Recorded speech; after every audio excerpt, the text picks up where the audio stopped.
नमस्कार दोस्तों, आप लोगों का स्वागत है आज की वीडियो में। जैसा कि disclaimer, the information provided on this channel is for the education information purposes only. It is not considered to be an advice or recommendation of any kind whatsoever. Investment in stock market is subject to market risk. I am not a SEBI registered advisor. Kindly do your own research and consult your financial advisor before investing. The view shared in the video is for the educational purposes only. ये disclaimer आप लोगों के समक्ष इस वजह से रहता है भाई कि हमेशा से आपको अपने पोर्टफोलियो, अपने रिस्क एपेटाइट और अपनी नॉलेज के हिसाब से सेफ्टी के साथ में अप्रोच करना है शेयर मार्केट में। जैसा कि स्थिति, जैसे कि मैं आपको आज इन प्रॉफिट एंड लॉस की बात करूं तो मार्केट में आज एक तरह से गिरावट थी। रीजंस आप सभी लोगों को आइडिया है और उन सब चीज़ों पे डिस्कस नहीं करेंगे कि भाई जैसा ईरान और इजराइल के साथ में चल रहा है तो वो सब चीज़ें उसमें जो कह सकते हैं कि कुछ कंट्रीज़ का सपोर्ट होने की कंडीशंस अगर आ जाती हैं तो दैट वही फिर एस्केलेट अगर हो जाती हैं चीज़ें तो वही वर्ल्ड वॉर कहलाता है। लेकिन मुझे ये लगता है कि आने वाले अभी जो ये सिचुएशन है और जो भी अभी कंडीशन है, ऐसी स्थिति में मुझे नहीं लगता है कि वर्ल्ड वॉर की कभी सिचुएशन, क्योंकि स्ट्रेटेजिकली वॉर चलती हैं, इकोनॉमिक वॉर चलती है नावाडेज। और क्योंकि ये पता है कि पहले के जो सेकेंड वर्ल्ड वॉर हुआ उस समय पे आपकी जो सिचुएशन थी उसका एंड कैसे हुआ। उस वॉर का एंड तब हुआ जब अमेरिका ने, यूएसए ने जापान के ऊपर हिरोशिमा एंड नागासाकी में जो न्यूक्लियर अटैक कर दिया, जिस पे तबाही का मंजर ही अलग लेवल का था ह्यूमैनिटी का। तो वो उसके बाद जो चीज़ें मतलब जो है टर्न डाउन हुई। और अभी नावाडेज जो सिचुएशन है कि पहले से और मतलब बस से बदतर स्थितियां हैं। कहने का मतलब है कि जो अगर बर्बाद करने की कंडीशन पे आते हैं तो न्यूक्लियर लेवल पे जो अवेलेबिलिटी है वेपन्स की वर्ल्ड में, वो इस तरह की धरती को ख़त्म करने वाली स्थिति रहती है। और जो एस्केलेशंस होते हैं तो बर्बादी सबकी होगी। ठीक है, तो ये ज्ञान और ये समझ नावाडेज ज़्यादातर लोगों के बीच में है, मतलब कंट्रीज़ हेड की बात कर रहा हूँ। और वहाँ पे जिस तरह की मैच्योरिटी दिखानी चाहिए उस तरह की मैच्योरिटी दिखाई भी जा रही है और आगे भी रहनी ही चाहिए। बिकॉज ये भी जो चीज़ें हैं वो इसलिए होती कि देखो हमारे पास इतने हैं, तुम्हारे पास इतने हैं, तो अगर हम दोनों चीज़ें कुछ एस्केलेट करेंगे तो that will be not beneficial to anyone. और इस तरह की आपने देखा कि जब इंडिया पाकिस्तान के बीच में सिचुएशन आती है तो पाकिस्तान का हमेशा इस बात को कह के रहना होता है। रिक्वेस्ट आपसे एक है कि प्लीज़ लाइक करिए वीडियो को पहले, नहीं तो भूल जाएंगे। लाइक करिए, शेयर करिए, सब्सक्राइब करिए, सो दैट कि अपना मोटिवेशन बना रहे और आप लोगों के साथ में चीज़ों को शेयर करता रहूँ मैं। तो मैं कह रहा था कि भाई जो सिचुएशन होती है कि भाई हम भी न्यूक्लियर स्टेट हैं तो ये सब चीज़ें, तो वो कहते हैं कि मतलब पर्पज़ ये होता है कि टर्न डाउन हो जाए, चीज़ें भी हो जाए। आज की तारीख में जो चीज़ें होती हैं वो यही है कि किस तरह से किसका कहाँ पे फ़ायदा। ऐसा नहीं होता कि जोश में होश खोलने कहने वाली बात। ठीक है, तो अगर दो कंट्रीज़ के बीच में होता है तो दूसरी जो मतलब कह सकते हैं थर्ड कंट्री है वो पीछे से बैकअप सपोर्ट दे देती है, लेकिन खुल के सामने नहीं आती है। इस बात का आपको पता है, उसके पीछे रीजंस यही है। ठीक है, तो जिससे दो बातें होती हैं। एक तो ये जो कह सकते हैं डिफेंस से रिलेटेड जो बजट होता है, वहाँ पे जो डेवलप्ड कंट्रीज़ हैं उन वेपन्स की सेल होती रहे, चीज़ें होती नहीं तो अगर आप ये बताइए कि अगर यूक्रेन के साथ में रशिया का जो अटैक था, नाटो को लेके जो सिचुएशंस थी, उसमें अगर यूक्रेन को सपोर्ट ना मिल रहा होता तो वॉर का तो कोई औचित्य ही नहीं था उस एरिया में। वहाँ पे मिडिल ईस्ट की भी जो कहानी है वहाँ पे भी आप देख सकते हो कि कुछ कुछ कंट्रीज़ का किस किस को बैकअप सपोर्ट होता है, तो वो उस तरह से चलता है, खुल के सामने आने वाली बात नहीं होती है। ठीक है, तो ये सब चीज़ें रहती हैं और मुझे नहीं लगता कि ये थर्ड वर्ल्ड वॉर का जो एक कि फर्स्ट हुआ था, सेकेंड हुआ था तो थर्ड भी होगा, ऐसा नहीं होता है और ऐसा नहीं ही होगा, डेफिनेटली नहीं होगा। हाँ, ये इस तरह के वॉर्स बहुत लंबे समय तक चलते रह सकने वाली कंडीशन होती हैं, जिसका भी इम्पैक्ट हमारे ग्लोबली चीज़ों पे पड़ता है। और उसके पीछे के रीजंस यही होते हैं कि सो दैट कि वेपन्स की सेल बनी रहे, चीज़ें बनी रहें, थोड़ा सा जो कह सकते हैं कि ज़्यादा डेवलप्ड जो है कि उनकी साख बनी रहे। जो डेवलप्ड नेशंस हैं वो कहते हैं कि हमारी चलनी चाहिए, हमारी सुननी चाहिए, हमारी वो है। और दूसरा बंदा भी जो होता है, जो सुन रहा होता है, वो कोशिश करता रहता है नीचे नीचे लेवल पे कि भैया ठीक है, मैं भी किसी दिन बड़ा बनूंगा या कुछ करूंगा तो तब मैं तुम्हारी नहीं सुनूंगा। जैसा कि हम लोग अब स्टॉक मार्केट में हैं तो कौन लोग हैं? रिटेल इन्वेस्टर्स हैं, जो हम लोग देख रहे हैं। नहीं तो जो डेवलप्ड लोग हैं, अपनी कंट्री की बात करूं अगर share market point of view से, तो वो डेवलप्ड लोग जो है बिजनेस कर रहे हैं, उनके बिजनेस हाउसेज हैं या बड़े लेवल पे लोग हैं, उनका एक अलग लेवल है। वो ये करने नहीं आते हैं शेयर मार्केट में कि यार ये खरीद लिया, ये बेच लिया, यहाँ पे 2,000 कमा लिया, यहाँ 4,000 कमा लिया, यहाँ 10,000 कमा लिया, यहाँ 20,000 कमा लिया, यहाँ 50,000, क्योंकि वो उनके लिए उस लेवल की गेम है ही नहीं।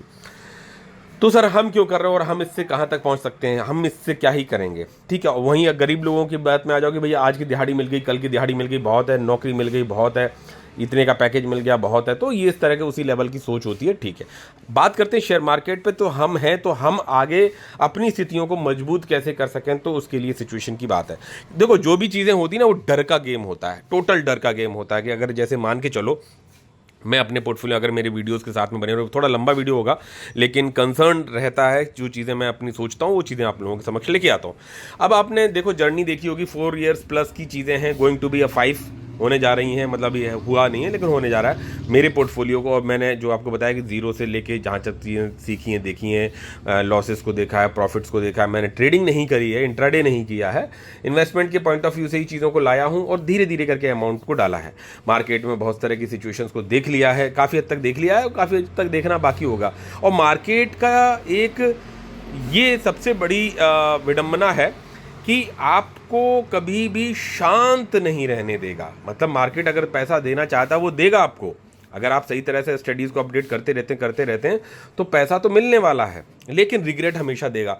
सो दैट कि जो भी पैसा आपने कमाया हो उससे आप ओवर एक्साइटेड ना हुए हो, और जो भी पैसा आपने गंवाया हो तो उससे आप एकदम से वो ना हुए हो।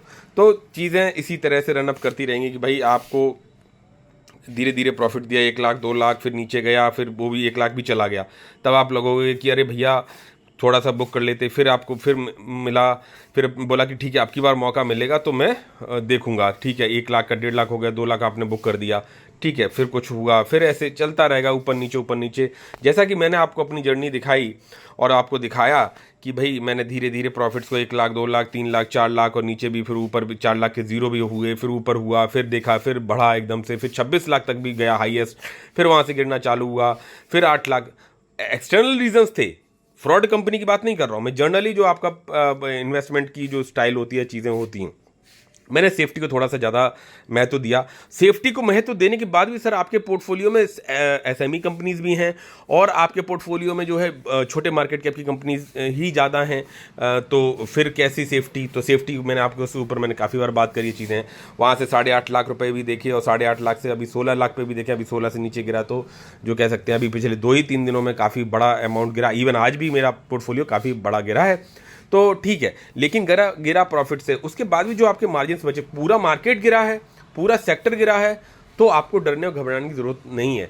डरने घबराने की जरूरत तब होती है कि जब किसी कंपनी, पर्टिकुलर कंपनी में कोई कंसर्न दिखाई पड़ जाए कि भैया ठीक है ये। हाँ, दूसरी चीज़ें जैसे कि कोई कंपनी ठीक है, जैसे अभी बीबीएल की बात कर लो, जैसे मैं किसी कोई रिकमेंडेशन नहीं दे रहा हूँ, मैं जनरली बात करूँ जिस पे बात हो रही है। स्काई गोल्ड की बात कर लो, जो मेरे पोर्टफोलियो में है इन जनरल, बीबीएल की बात कर लो, या और भी कंपनी जो मेरे पोर्टफोलियो में नहीं है, जैसे डीमार्ट की बात कर लो या कुछ भी। ये कंपनी में तो सर कोई फ्रॉड नहीं है, लेकिन इन्होंने पैसा बना के नहीं दिया। एशियन पेंट्स या और भी बहुत सारी कंपनीज हैं। तो हाँ, तो उससे कुछ सीखने को मिलता है कि क्या कुछ है। और मैं आपको एक बात कह दूं कि कितनी भी अच्छी से अच्छी कंपनी हो, वो चारों धाम की यात्रा आपको कराएगी ही कराएगी। कितनी भी अच्छी हो वो, आपको मल्टीबैगर रिटर्न्स बनाने को देने वाली हो, आप उसमें टिके रहे हो लॉन्ग टर्म के लिए या कुछ भी, तो कहीं सर फिर तो पोजिशनल ट्रेड कर लेना चाहिए। मना नहीं किया है, लेकिन आपको अपने रेशियो के हिसाब से आगे बढ़ना चाहिए। भाई ठीक है कि मेरे पोर्टफोलियो में इतना है, मैंने इतना प्रॉफिट्स बनाए हैं, मैं अपना उन प्रॉफिट्स को धीरे धीरे यहाँ तक इंक्रीज करूंगा, and I have to continue with the long terms also. ठीक है, तो वहाँ पे भी आपको काम करना चाहिए। सर तो प्रॉफिट आपको कैसे पता चलेगा कि हाईएस्ट है या लोवेस्ट है आपके पोर्टफोलियो का? यू कांट जज। आपको अपने कैलकुलेशन के हिसाब से धीरे धीरे बढ़ना होता है। आज की बात करूँगा, हो सकता है आज का इसमें गिरावट एडजस्ट ना हो, जो कि 1,36,000 के करीब की मेरी गिरावट है, जो कि पोर्टफोलियो में आपको थोड़ा सा दिखा दूं। यहाँ पे ये देख सकते हो आप, यहाँ पे स्क्राइब करके नीचे ले जाएंगे तो दिखाई पड़ेगा कि 1,36,000 के करीब की गिरावट है, जो कि लगभग 2.98%। परसेंटेज वाइज इसको करेक्ट मैं इसलिए नहीं मानता क्योंकि ये मेरी इन्वेस्टेड वैल्यू नहीं है। मैंने आपको बताया कि 31 लाख के आसपास है, इससे जो है कि 10 लाख प्लस जो है कि वो मैं प्रॉफिट बुक कर चुका हूँ। मैंने अभी जो P&L में आपको दिखाया वो चीज़ें हैं। मैंने वही बोला कि वो मेरा रिस्क एपेटाइट को बढ़ाने का तरीका है, जो कि मैंने बाद में चीज़ें अभी कर रहा हूँ।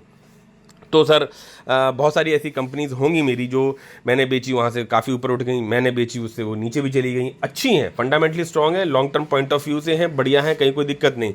तो सर जिसको आपने बेच दिया वो जो नीचे गिर गई, बहुत बढ़िया सर, मज़ा आ गया, आपने तो बहुत सही से पकड़ लिया, सही से बेच दिया। ठीक है, जो आपने बेची और जो रॉकेट बन गई वहाँ से, मतलब आपने प्रॉफिट में ही निकाली लेकिन उसके बाद वो रॉकेट बन गई, तो अरे सर यहाँ देखो माध्य दी मैंने होल्ड किया, मैं वो कोई फिक्स रूल नहीं है, आपको अपने हिसाब से चलना है कि भाई ठीक है मैंने कंपनी ली, मेरा पोर्टफोलियो इतना रिस्क एपेटाइट बढ़ाने को मांगता, मैं वहाँ पे मैं अपने रेशियो के हिसाब से बढ़ूंगा। कि जैसे मैं अभी आपको दिखाऊं थोड़ा सा कि ये सब चीज़ें, मैं ऐसा नहीं है कि कोई फिक्स रूल करके चला रहा हूँ, मैं ये खुद से ट्राई करता हूं और अपने हिसाब से आगे बढ़ रहा हूं। वैसे इससे वेल्थ कहां से बनेगी, वेल्थ भी बनेगी, उसको भी आप देखेंगे धीरे धीरे कैसे करके आप जो है सीखते हुए चीज़ों को करेंगे।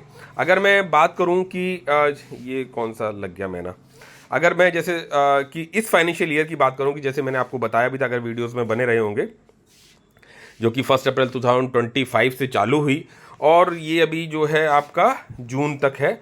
और इसमें मैं अगर इसको कैलकुलेट करता हूँ तो ये दिखाई पड़ता है कि जो मैंने प्रॉफिट्स बुक कर दिए, ये तो देखो रहेंगे वर्सेटाइल, बिकॉज बढ़ेंगे घटेंगे मार्केट के हिसाब से, ऊपर नीचे होंगे, क्योंकि जो आपके अनरियलाइज गेन है जिन्हें आपने बुक नहीं किया है। ठीक है, और जो बुक कर दिए यानी कि अप्रैल का मंथ, मई का मंथ, जून का मंथ, 3 महीने हुए और लगभग 4 लाख की बुकिंग मैंने की और उस पैसे को वापस री इन्वेस्ट किया। यानी कि ये जो 4 लाख रुपए मैंने प्रॉफिट को बुक कर दिया, वो 4 लाख रुपए और जो मेरी इन्वेस्टेड वैल्यू है वो दोनों वापस मार्केट में लग गए।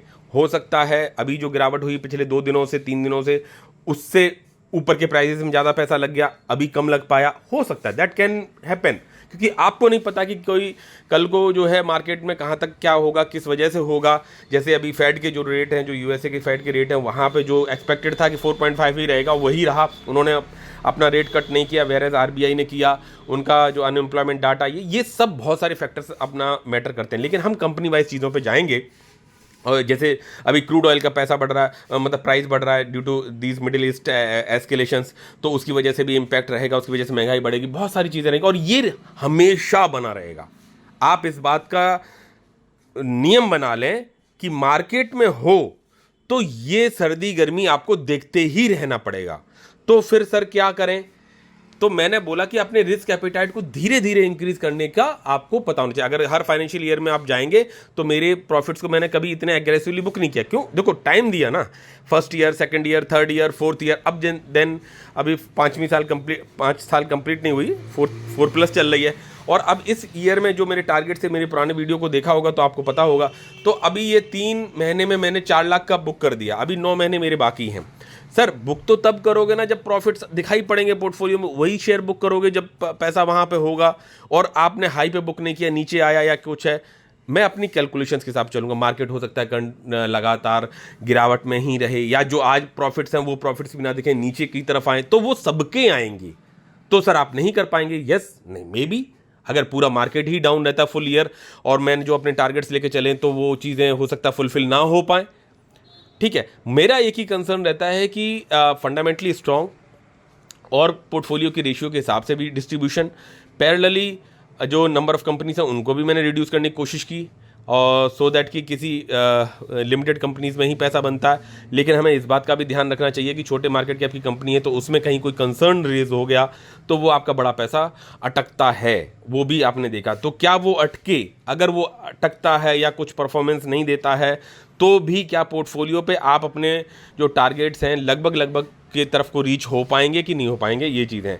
मार्केट तो ऊपर उठेगा, इसमें कोई डाउट नहीं होता, वो आगे आने वाले समय में उठता ही उठता। तो आपने देखा कि लगभग 4 लाख के आसपास के प्रॉफिट 3 महीने में मैंने बुक करे।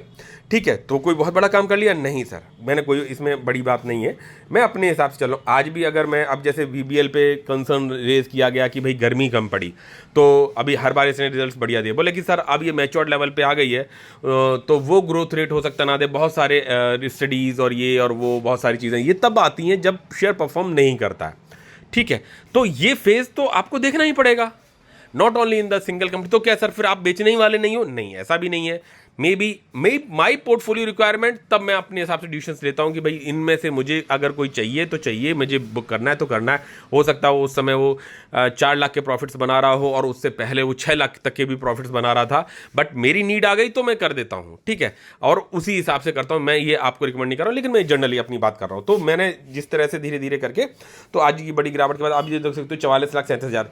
अब ये जो गिरावट होती है, मेरा पर्पज़ ये होता है कि इन गिरावट्स में अपने घर की स्थिति को भी मैनेज करना है।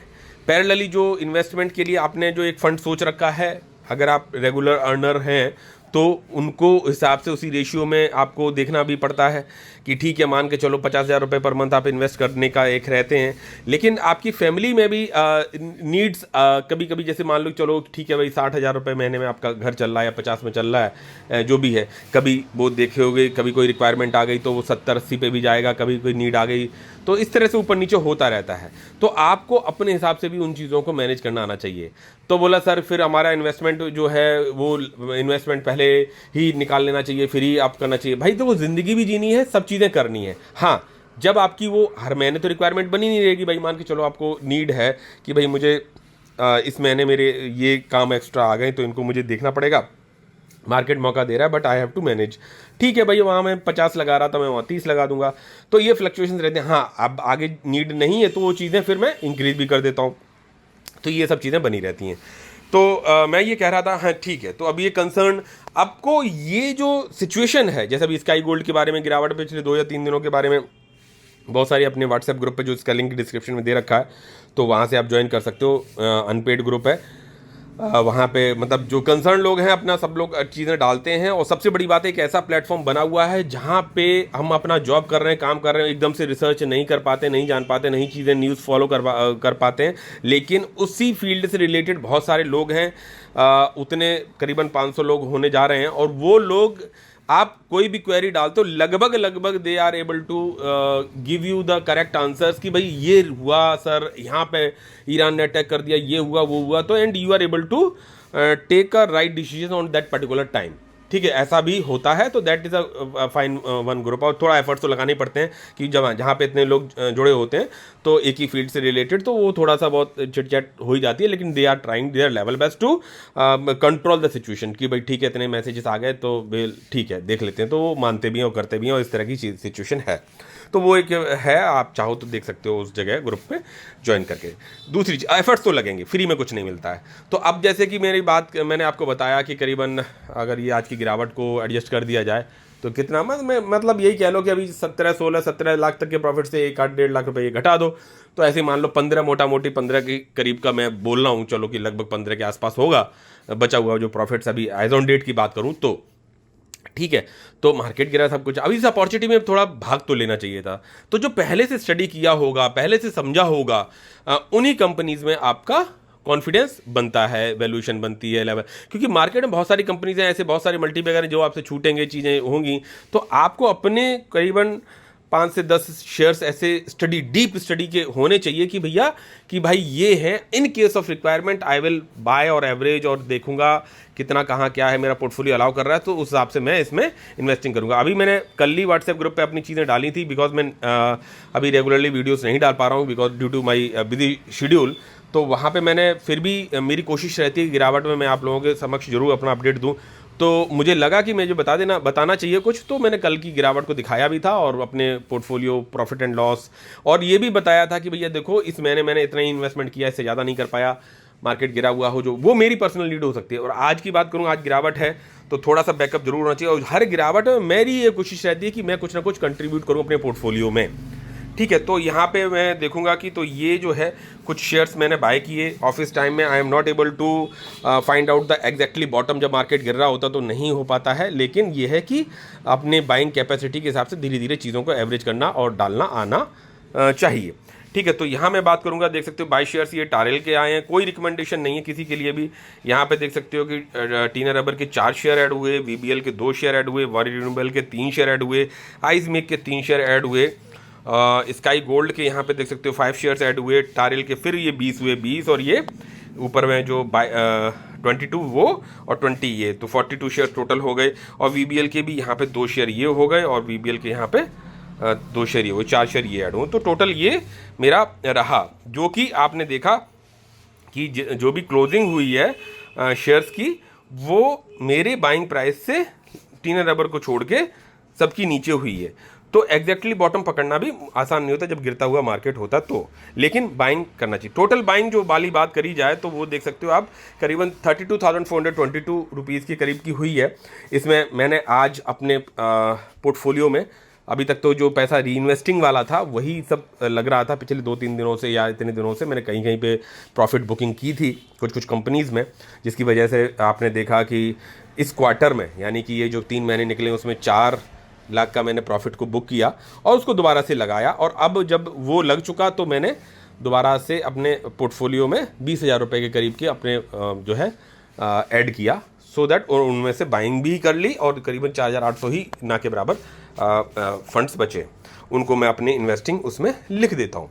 करीबन आप ये मान सकते हो कि अगर वो वाले पैसे भी जोड़ लें जो आज मैंने बाइंग की है, तो करीबन लगभग आप कह सकते हो कि 31.5 लाख को क्रॉस कर गया है इन्वेस्टेड वैल्यू जो मेरी है, जो कि आपको यहाँ पे ये दिखा रही है, लेकिन इतना नहीं है, लेकिन करीबन 31.5 के आसपास का मतलब हो गया।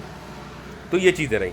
अब जो शेयर्स बाय किए उनमें बहुत सारे रीजंस मिल जाएंगे। जब भी देखो अच्छी फंडामेंटली स्ट्रॉन्ग कंपनी हो चाहे वो खराब हो, मैंने आपको एक ही चीज़ बोली है, ये मौका, मतलब ये जो शेयर की जो जर्नी होती है, चाहे वो मल्टीबैगर शेयर की जर्नी हो, चाहे किसी भी शेयर की जर्नी हो जो कि मतलब लंबे समय में चलती, कोई शेयर कितना परसेंट बनाता है, कोई शेयर कितना परसेंट बनाता है, केवल एक चीज़ से पहला and first and foremost thing है कि एक चीज़ से बचना चाहिए कि फ्रॉड वाली कंपनी से बचना चाहिए। इंटेंशनली जो प्रोमोटर्स फ्रॉड के पॉइंट ऑफ व्यू से कंपनी को चलाते हैं उनसे बचना चाहिए। उनके बचने के कुछ तरीके हैं, लेकिन जो तरीके हैं वो रिटेल इन्वेस्टर्स नहीं उतना पता होते हैं, कुछ एक्सपीरियंसेस से पता चलता है, कुछ वो। अच्छा, फिर जो प्रोमोटर्स होते हैं वो भी जानते हैं कि भाई नए बंदों को तो हम फंसा देंगे 2 मिनट में, कोई दिक्कत नहीं है, लेकिन जो थोड़े से एक्सपर्ट हो रहे हैं उनको भी तो थोड़ा माल टिकाएंगे, तभी तो जाके वॉल्यूम आएगा। तो उनको फंसाने के लिए वो नए नए तरीके अपनाते हैं, ये देखने की कोशिश करते हैं कि वो क्या देखते हैं, तो उसी हिसाब से they will try to play the things with the help of many areas. मतलब आपके शेयर का प्रमोशन होगा या कुछ और है, आप ये मत ले लीजिएगा कि ऐसा होता है तो ऐसा ही होगा, नहीं, वो बहुत सारे फैक्टर्स को रिलेट करते हैं। अच्छी कंपनीज भी करती हैं वही काम, लेकिन उन्हें हमें जज करना आना चाहिए कि प्रमोटर्स क्या कह रहे हैं, कौन कॉल क्या दे रहे हैं, आउटपुट क्या आ रहा है, ग्लोबल सिनेरियो क्या चल रहा है, कितना ये प्लेज कर रहा है, कितना ये सेल कर रहा है, कमिटमेंट कितना कर रहा है, वो पैसा कहाँ ले गया, क्या कुछ चल रहा है, कैश एक्टिविटी क्या है, ये सब चीज़ें। उसके बाद भी गारंटी नहीं होती है, लेकिन इससे ये है कि करीबन 90% की चीज़ें बच जाती हैं। ठीक है, ये सब चीज़ें फंडामेंटल्स अपडेट्स ये सब चीज़ें होती हैं। अच्छा, फिर मान के चलो एक आध दो फ्रॉड आएंगी भैया, हो सकता है, तो फिर आपने किस कैलकुलेशन में आपने उस शेयर में कितना कहाँ क्या कुछ अप्रोच करके रखा।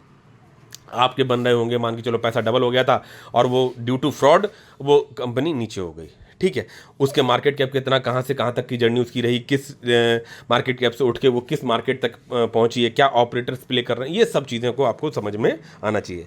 उसके अच्छा, दूसरी बहुत सारी कंपनीज ऐसी भी होती हैं फंडामेंटली, कोई भी कंपनी ले लो, उसमें ऐसा समय ज़रूर आएगा जहाँ पे वो शेयर और वो पर्टिकुलर कंपनी बोर कर देगी और आपको एग्जॉस्ट कर देगी। आपका बड़ा पैसा भी लगा होगा, उसने पैसा बना के भी दिखाया होगा, या और वो आपको रोक के भी मतलब दिखा देगी कि भाई पूरी दुनिया तो दौड़ गई, पैसा बना दिया, मैं बेवकूफ़ों टाइप पड़ा हुआ इस वाले में। इसीलिए डिपेंडेंसी किसी पर्टिकुलर शेयर पे नहीं रखते। हाँ, एक बड़ा सेक्शन हो सकता है आपका उस पर्टिकुलर कंपनी में लगा हो जिसने बहुत पैसा बनाया भी था, आपने उसी रेशियो में आप बढ़ाते भी चले गए, लेकिन केवल डिपेंडेंसी उस पर्टिकुलर कंपनी पे भी बना के नहीं रखनी है। You have to diversify your portfolio according to the situations, ये भी बात है।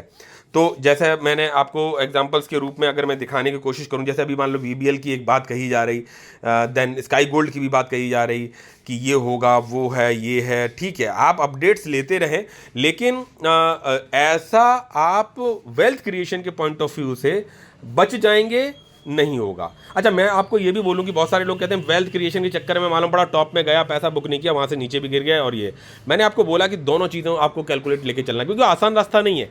आपको अपने रिस्क एपेटाइट को बढ़ाना है। रिस्क एपेटाइट को बढ़ाने का तरीका भी मैंने बताया कि जो मिनी टारगेट्स हैं वो भी आपको पोर्टफोलियो में देने। जैसे मैंने आपको बताया कि मेरा इस फाइनेंशियल ईयर का टारगेट है कि जो मेरे रियलाइज गेन है that should reach at least 20 lakh का वो शो करे, जो कि अभी 10 लाख कुछ का दिखा रहा है, वो 20 लाख तक आ जाए अगले मार्च तक।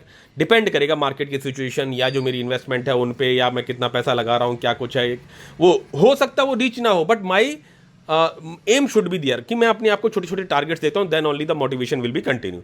तो मैं जैसे बात कर रहा था कि अभी जैसे इसकी बात कर रहा था, जैसे मान के चलो ये डी मार्ट है, कैसा शेयर है, बढ़िया शेयर है, फर्स्ट क्लास शेयर है, दुनिया बात करती थी। वीडियो लंबा हो रहा है, सॉरी ब्रदर, लेकिन मैं अपन ऐसे ही बना पाते हैं। तो एवेन्यू सुपरमार्ट में आपने देखा होगा कि भाई बढ़िया वो है, कंपनी है, सब कुछ है, फ्रॉड का कोई चांस ही नहीं है, सब चीज़ें हैं, सब कुछ है, पैसा तो बना के नहीं दिया सर।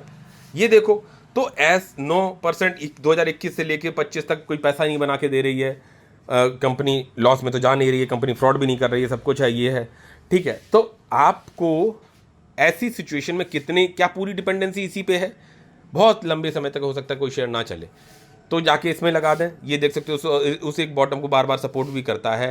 तो you can have that risk appetite वाला भी हिसाब किताब खेल सकते हो। भैया ठीक है, बॉटम पे आएगा, मैं लूँगा, फिर वो हो जाएगा। चाहे वो VBL का शेयर देख लो आप, चाहे कोई और भी देख सकते हो। VBL की बात करो, ये देख सकते हो फर्स्ट डे पाया, सेकंड डे पाया, और ये यहाँ पे देख सकते हो कि अभी उसी लेवल पे पहुँच रहा है। ये कब की बात है? ये 28 फरवरी, जिस दिन मार्केट भयंकर वाला गिरा था, याद करो आप लोग, ठीक है। तो वैसी ही सिचुएशन है, अभी उन्हीं लेवल्स पे पहुँच गया। अब इसके कंसर्न डेज आ रहे हैं कि बोले गर्मी कम पड़ी तो सेल कम आएगी वगैरह वगैरह, मार्केट उसको पहले ही एडजस्ट कर देता है। तो हाँ, तो एडजस्ट हो गया तो हो गया ना भाई, आप तो नहीं बेच पाए, मैं भी नहीं इस हाईएस्ट पे बेच पाया, ठीक है, तो कोई बात नहीं। अब ये जो डिप आ रही, बॉटम आ रही, मैं तो ले रहा हूँ, क्योंकि ये मार्केट ने एडजस्ट कर लिया भाई। मार्केट ने अगर उसके रिजल्ट्स जिस लेवल के आने वाले हैं वो पहले ही उनको पता, हमें नहीं पता चल पाएगा। हाँ, कंपनी फ्रॉड नहीं करने जा रही, आपका पैसा एक अच्छा खासा पैसा बना के दिया है, और आपके पोर्टफोलियो में वो एक सपोर्ट एंड सिस्टम दे रही है, ठीक है, तो उस हिसाब से चलता है। हाँ, लेकिन जब ये ऊपर भी जाएगी तो मार्केट में आपके पोर्टफोलियो में रिक्वायरमेंट कहाँ कुछ है, तो आप उसके हिसाब से भी कुछ ना कुछ छोटी मोटी प्रॉफिट बुकिंग का भी देख सकते हैं, चीज़ें मतलब हो सकती हैं। तो वो आपको अपने पोर्टफोलियो के हिसाब से लेना पड़ता है। जैसे मैंने ये दोनों एग्जांपल दिया, ऐसे बहुत सारे शेयर्स होंगे। अभी जैसे नावाडेज में जैसे ट्रांसफार्मर में रेक्टिफाइज की बात करूँ तो यहाँ ये 1000 पे गया, और बाकी अभी ये एक सपोर्ट लेवल पर कर रहा है। मेरा इसमें इन्वेस्टमेंट धीरे धीरे करके बढ़ रहा है, ठीक है। तो इसका मतलब ये नहीं कि आप जाके इसी में बाय करो। अब जैसे ये ट्रांसफार्मर रेक्टिफाइज का, ये भी बहुत सारे पैरामीटर्स देखने पड़ते हैं। फॉरेन इन्वेस्टर्स की बात करो, धीरे धीरे ग्रेजुअली अपना वो स्टेक हर उसमें बढ़ाते चले जा रहे हैं, और मार्च में भी देख सकते हो 11.33% के आगे। ऐसे बहुत सारे पॉइंट्स हैं जिन पे मैं डिस्कस करके चीज़ों को दिखा सकता हूँ, लेकिन आप इससे एक्साइटेड नहीं होना, आपको अपनी स्टडी करनी है, ठीक है। तो not only the basis of this particular data कि भाई केवल ये कि फॉरेन से खरीद रहे हैं तो मैं खरीद रहा हूँ, नहीं, और भी बहुत सारे पॉइंट्स होते हैं। तो सर आपने तो पढ़ा ही होगा तो हम बाय कर लेते हैं, नहीं भाई। मेरे को अगर जैसे टारेल की बात करूँ, अगर जैसे मैं वही बात करूँ, my dependency is not on the trail, ठीक है, केवल टारेल पे नहीं है। जैसे अभी ये देख सकते हो, कहाँ गया मेरा, नीचे ही आ गया, ठीक है, गिरावट में रहा है तो नीचे ही रहा होगा। यस, ये रहा, देख सकते हो कि 380 शेयर्स और ये 14 शेयर्स, और आज भी कितने 42 शेयर्स ऐड ऑन हो गए, और 2 लाख प्लस की इन्वेस्टमेंट हो गई है। मैं अभी 5% नेगेटिव में दिखा रहा हूँ एवरेज। अब ये 500 से नीचे आ जाएगा, अभी आज जो 42 खरीदे हैं उससे ये 500 के नीचे आ जाएगा। तो वही मेरा टारगेट था एटलीस्ट, कि भाई ये ठीक है। अब अगर गिरावट होती है इसमें कंटिन्यू ड्यू टू एक्सटर्नल, भाई एक्सटर्नल रीजन की वजह से ही तो गिरा, शेयर के रिजल्ट सही थे, शेयर का सब कुछ सही है। हाँ, प्रोमोटर्स ने थोड़ा प्लेज कर रखा है, तो उस पर नज़र बना के रखनी है भाई, प्लेज कर रखा, इस रेशियो में काम ये कर रहे हैं, इनकी रिक्वायरमेंट क्या है। जैसे गोल्डन सेक्टर में स्काई गोल्ड का बताया कि भैया उसमें एक्स्ट्रा पैसा चाहिए ही होता है लोन के लिए। तो ये सब चीज़ें आपको धीरे धीरे जब मार्केट में बने रहोगे तो हर टाइप की कंपनी की में कैसे देखा जाता है सिनेरियो, वो आपको समझ में आएगा, तो वो नज़र भी बनी रहेगी। तो इस तरह से की आसान चीज़ें नहीं है, लेकिन मार्केट में पैसा ऐसे ही बनता है। ड्यू होता है पूरा सब तरह से।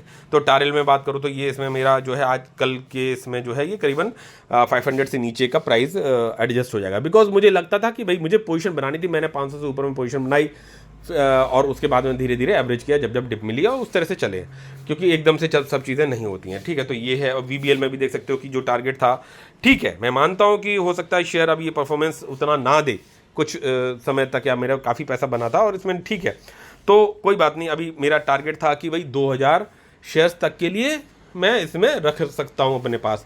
रिजल्ट्स थोड़े बहुत ऊपर नीचे आएंगे या थोड़े चैलेंजेस हैं जो अफ्रीकन कॉन्टिनेंट के बिजनेस को लेके या कंपटीशन को लेके, ठीक है, let it be. Company fraud नहीं कर रही है, कंपनी काम कर रही है। अप्स एंड डाउन्स तो आएंगे, हर कंपनी में आते हैं, चाहे कितनी भी बड़ी मल्टीबैगर हो, तो वो सिनेरियो भी आपको साथ में लेके चलना पड़ेगा। ठीक है, तो ये हो गया। स्काई गोल्ड की बात करो, 3 दिन से 4 दिन से गिर रहा है, क्यों गिर रहा है वो सब रीजन हम लोगों ने व्हाट्सएप ग्रुप पे डिस्कस किए थे, वो सब चीज़ें लेके आए हैं।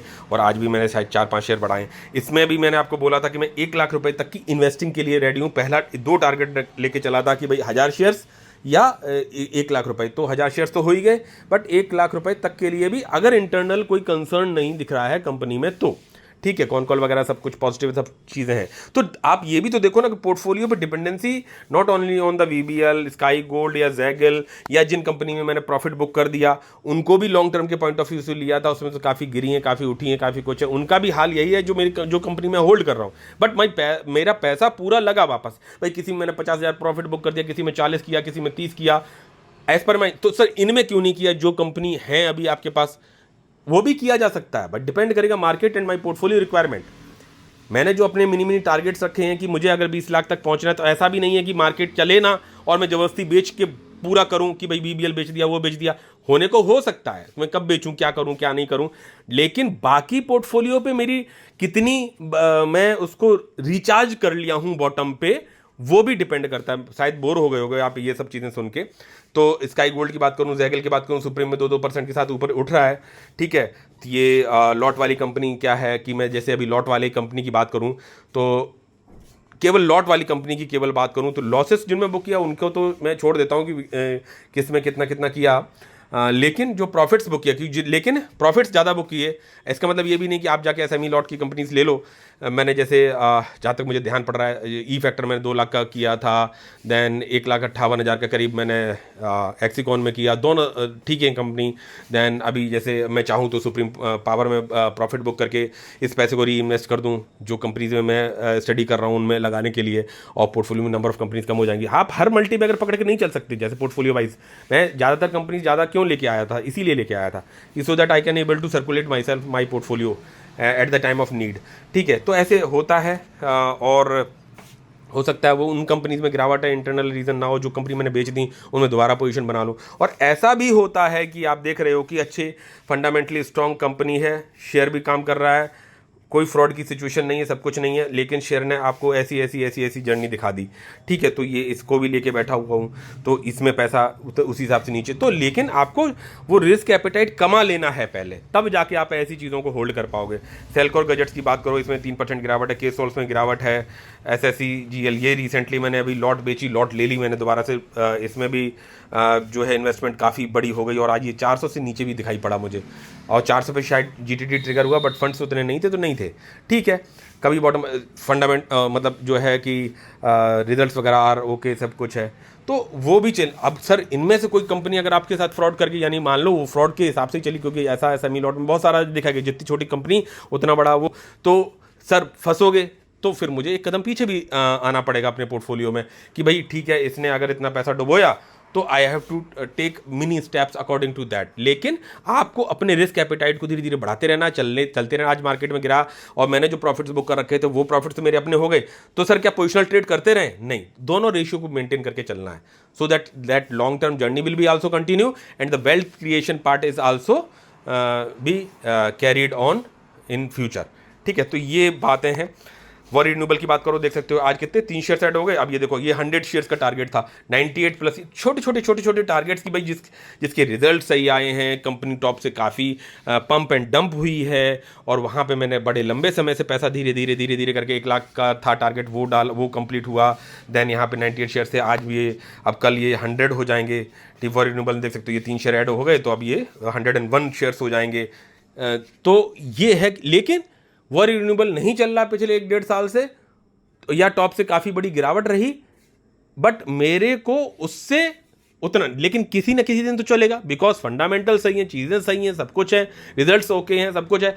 जब चलेगा तो ये परफॉर्मेंस देगा, जैसा आपने देखा गार्डन शिप बिल्डर्स की बात कर लो, कोचिन शिपयार्ड की बात कर लो, केन्स टेक्नोलॉजी की बात कर लो, मनोरमा की बात कर लो, देन वो कौन सी केबल्स थी वो कर लो, चाहे पॉलीकैब की बात कर लो, बहुत सारी कंपनीज हैं जहाँ पे मैंने प्रॉफिट बुक कर करके यहाँ तक है। हालांकि वो मैंने प्रॉफिट्स बुक किए due to reinvesting, but now I am giving my targets a little bit to realise gain also, कि जो मैं बुक कर रहा हूँ उसको भी, और लॉन्ग टर्म जर्नी को भी मुझे इंजॉय करना है, so that my portfolio rise.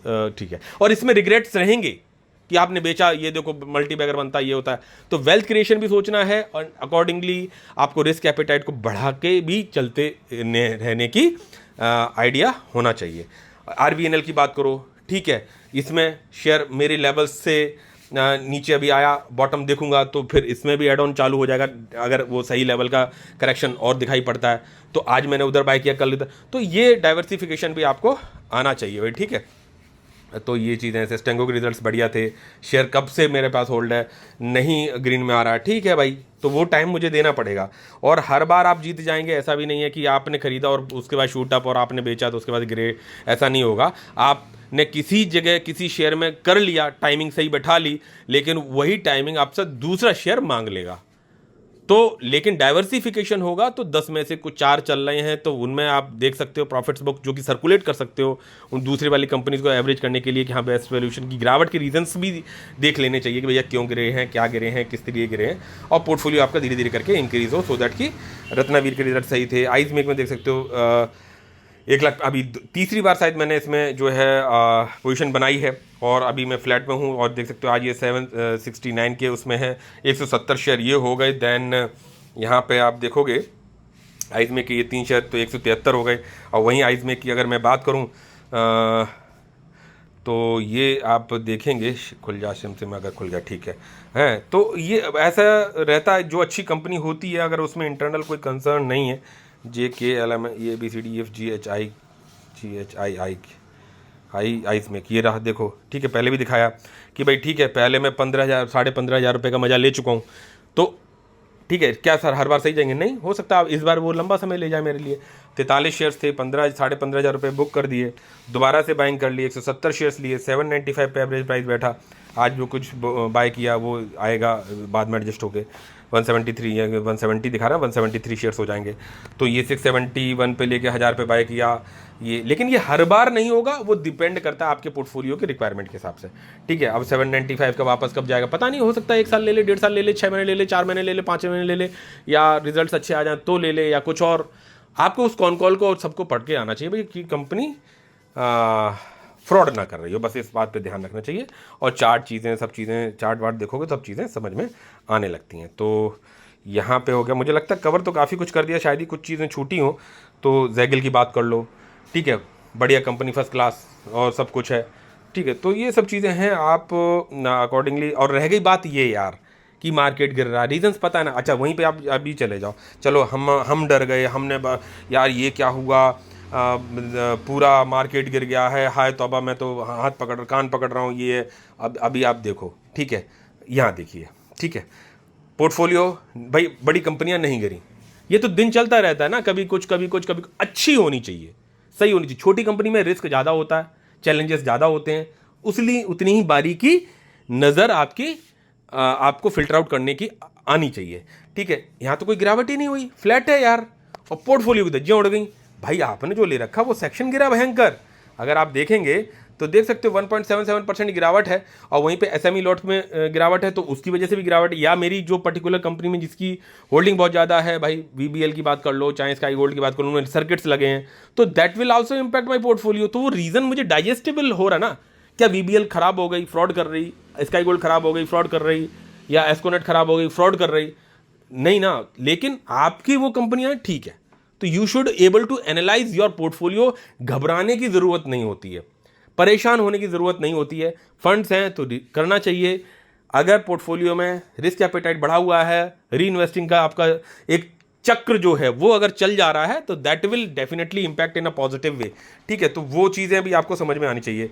और ऐसा भी नहीं है कि साहब आप तो ज्ञाता बन रहे हो, ज्ञानी बन रहे हो, आप बताए पढ़े हो, कहे पढ़े हो, आपको अपने हिसाब से भी पढ़ के करना आना चाहिए। मैं अपनी बात कर रहा हूँ कि भाई मैं ऐसे सोच के चल रहा हूँ, मेरे में भी बहुत सारी लाखों कमियां हैं और बहुत सारी चीज़ें हैं। वहीं पे देख सकते हो कि कल मार्केट गिरा, बाय किया, फॉरेन इन्वेस्टर्स ने, डीआईज ने बाय किया। आज मार्केट गिरा, 934 करोड़ का इन्होंने बाय किया, 605 करोड़ का इन्होंने भी बाय किया। मार्केट में इजराइल ईरान के बीच में एस्केलेशंस बढ़ते हैं, मार्केट में गिरावट रहेगी, क्या कुछ है, फ्यूचर किसी ने नहीं देखा। ठीक है, मौके को बुनाना एक सिस्टमेटिक वे से आना चाहिए और कंसिस्टेंसी के साथ में आप इन्वॉल्व रहोगे तभी चीज़ें मार्केट पैसा देता है। ठीक है, अगर 15 लाख का प्रॉफिट्स दिख रहा है, 500 वाले 3 बंडल, जो कि मैंने 26 लाख भी देखे, 5 बंडल वहाँ से नीचे, तो नंबर्स में फिगर पता नहीं चलता। नहीं तो अगर ऐसे ही इसी सामने रख दो और ले लो तो उससे रातों की नींद उड़ जाएगी, अरे यार 26 पे बुक कर लेना चाहिए। ये भाई वो 26 का कभी 1 करोड़ भी होगा प्रॉफिट में, एक एक दिन में आपका अप डाउन हो जाएगा। जितने की आप जॉब नहीं कर रहे हो उससे 4 गुना तो आपका एक एक दिन में अप एंड डाउन हो जाएगा वो। लेकिन आप उसको रिस्क एपेटाइट बढ़ा के आप होल्ड करने की ताकत ला पा सकते हैं। नहीं तो म्यूचुअल फंड में भी यही हो रहा है।